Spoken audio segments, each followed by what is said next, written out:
We saw so many things, good, bad, ugly, and in between. Even that baby cow we saw on the side of the road.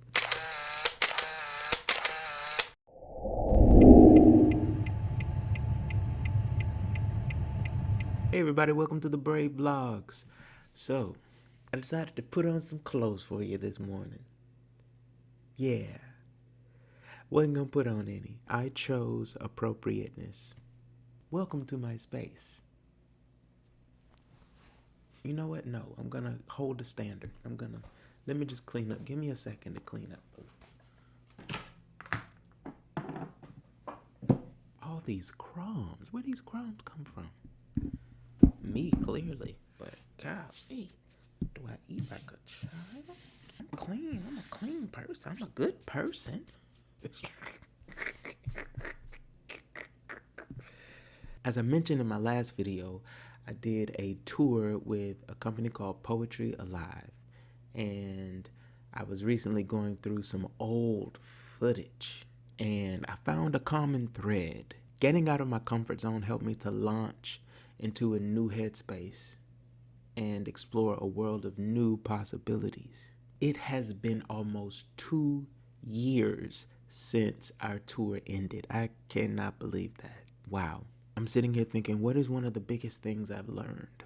That would have to be when you spend your years cultivating and preparing to launch into whatever, into your dreams, into a different direction. Don't forget that one day you will actually launch. I'm reminded of my very first flight when I interned at T-Ball in Dallas. I was horrified. I was petrified. I was afraid. First I was afraid. That was a big mess. I was panicking and I realized every step of the way that I could not get off this plane. I mean, it was too late. Like, there were so many people behind me as we were boarding the plane. And then when I got on the plane, I was like, this is it. This is not like a bus. I'm about to be in the air. The guy I was sitting next to sensed that I was nervous, and he decided to open the window and crack jokes as we prepared for takeoff. That plane started rolling. The wheels on the plane went round and round. Your boy, I started calling out for the attendant to stop the flight. Everyone was looking at me. Please, can I get off? Please, can I get off? It probably went more like, please, please, please. It goes fast before takeoff. And I was like, there's no way I'm getting off this plane. I'm like, there's no way. As we were taking off, I felt a little bit feeble. I fainted. And as I was fainting, I threw my hoodie over my face. I'm laughing because, church people know about, like the ushers holding the cloth and then you kind of fall out and put the cloth over yourself. Well, that was me on the plane. I felt myself about to black out and I threw my hoodie over my face and I was just like, oh my God. And then when I opened my eyes, I thought it was a dream and I looked around. I was like, I am really on this flight. The fact that the little announcer thingy kept saying 5,000 feet, 10,000. I'm like, where did he do that at? The turbulence was demonic. Turbulence was and still is to me demonic. Being on that flight also exposed a lot of the different beliefs that I had. For one, I just kept thinking about plane crashes. Have I been good or virtuous enough to keep this plane in the air? Or is this a Jonah type situation and the whole thing is going down because of me? Like, I had this whole complex that was just so unhealthy. The only thing that gave me a bit of calm on the flight was looking at this baby. There is this little baby. God is not going to let this plane go down with this baby. The baby is too cute. It can't happen. I mean, I might be trash, but the baby is good. So we're all good people. We're all good. That is an awful way to think about yourself. A baby ain't going to always be there to save you. Change your thinking. I was on edge the whole time. Once we started getting ready to land, that was intense too because it was like a roller coaster, like the end of a road. Like, I remember just balling up like a roly poly or a armadillo. I was just like, and then I opened my eyes and we were on the ground and everything was good and well. I had to tell that story to preface my time on the road with Poetry Alive. So let's jump ahead to a few years later, which was a couple of years ago. And I am on the road with Poetry Alive, and we are yet again on a flight. We had a flight from Jersey to Seattle.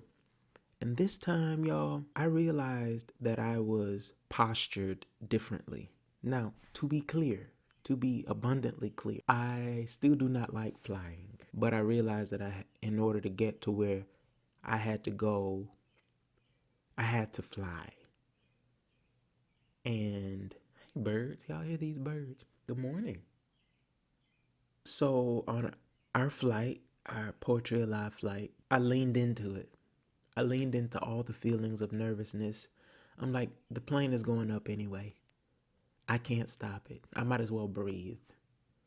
I might as well look out the window.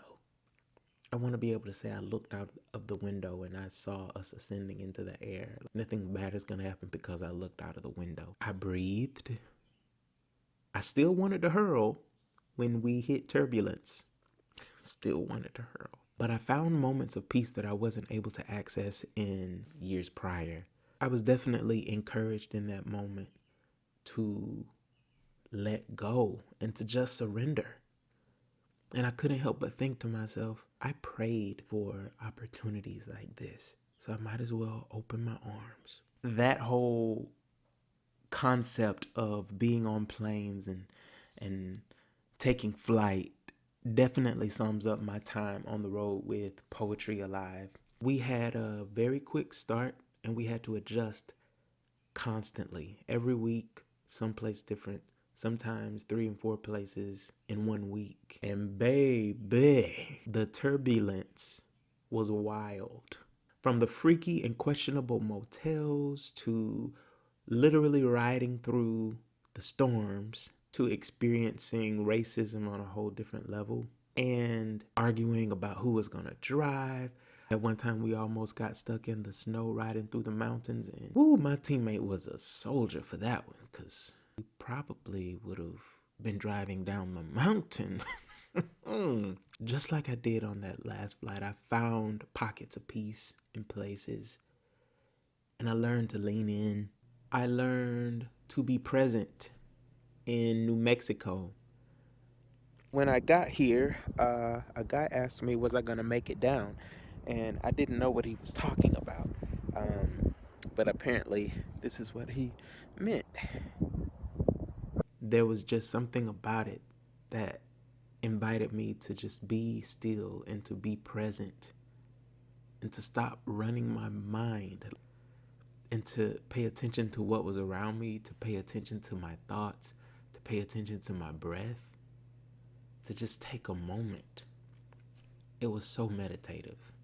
In Washington State, I was challenged at the prospect of a new way of life, being challenged to know that wherever I go, I can find success because it is within myself. All these groups of people, just, man, it was inspiring.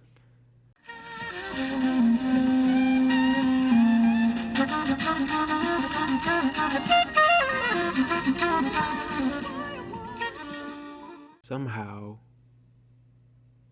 in all my closed-mindedness, I was able to open up and to see more freely. I was being given a taste of all the possibility and all that is before me, even throughout all my mumbling and grumbling. Listen, one day you are going to be on your own plane.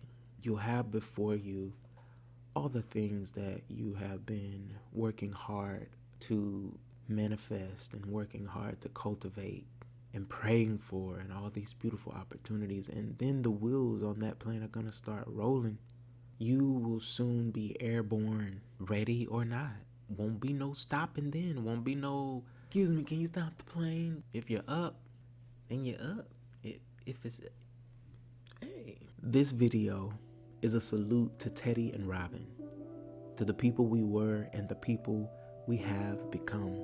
This is for all of us on our various journeys, going into the wild, launching into the wind. You have been waiting for this. Don't shut down.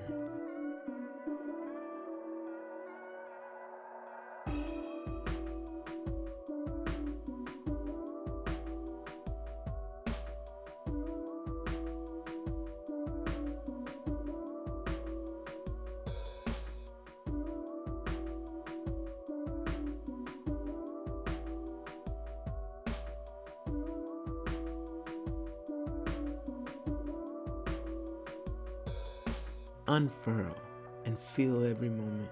Take heart even in the turbulence and center yourself with gratitude in the peaceful moments.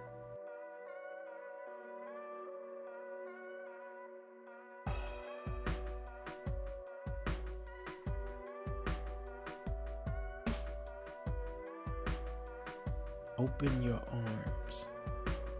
Open your eyes. You are flying. Big peace and love to all the brave people watching.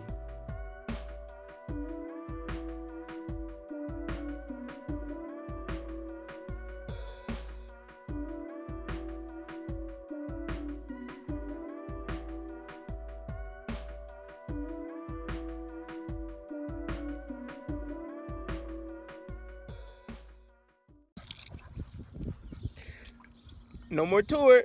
Okay, we're fine. It's all fine. Well, my name is Teddy Holmes. And my name is Robin Keim. And this has been Poetry Alive. Thank you.